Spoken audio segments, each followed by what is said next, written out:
Wayne was great, and it was the kind of start we've been hoping for, one that he would start and finish strong, and just was exactly what we needed. I mean, got in a little trouble right there, right out of the box, makes a pitch, Carpagnotti make a play.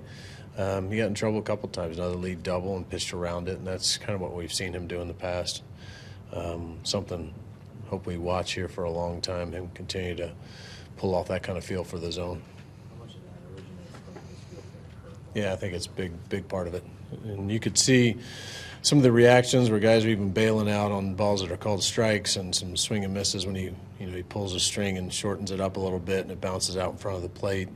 Those are what we're accustomed to seeing, and then making effective pitches with the fastball after that. I thought it was just a nice mix.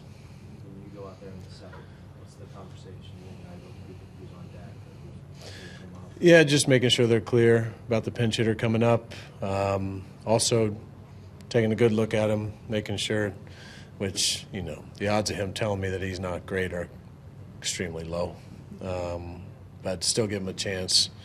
And, he obviously wants the ball in that situation and doesn't want to give it up on the next hitter either. But Kevin came in and did a terrific job.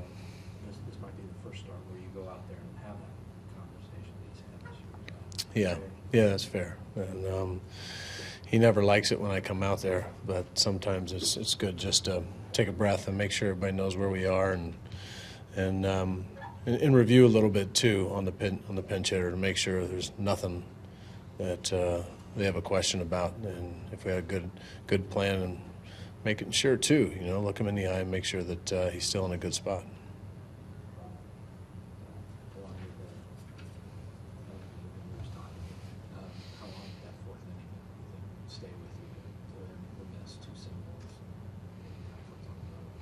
Yeah, that's, those kind of things are, they're there in the first. I mean, have an opportunity to make something happen, and, we just try and make something happen. It's a tough spot when we get that first and third, what we're going to do there. You swing away, you risk a ground ball double play being out of the inning. You got a couple other plays you try to put into motion, and sometimes they work, and other times not so much.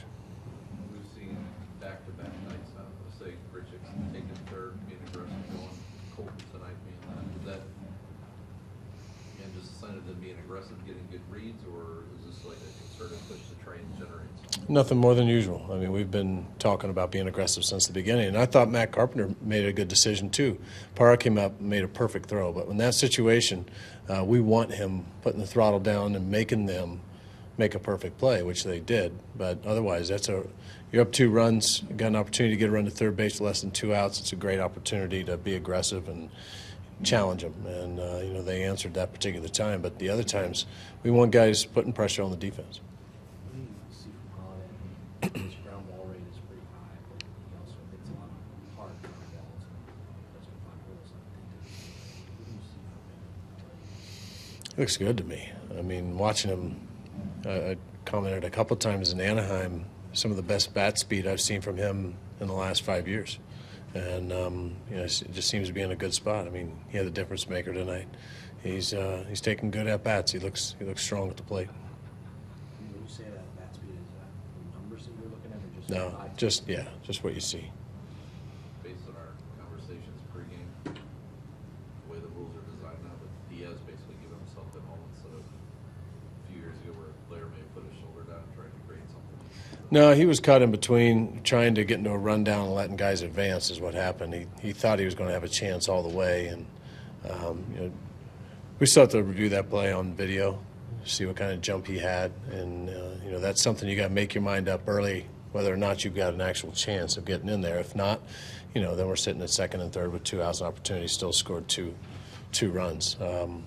And he didn't figure it out until too late, and Mark made a nice play coming in. I mean, he had a lot of things working against him. The pitcher was extremely slow with the plate, which gives the first baseman more time to cover ground, and a very aggressive defender at Reynolds at first base, and they defended the play well.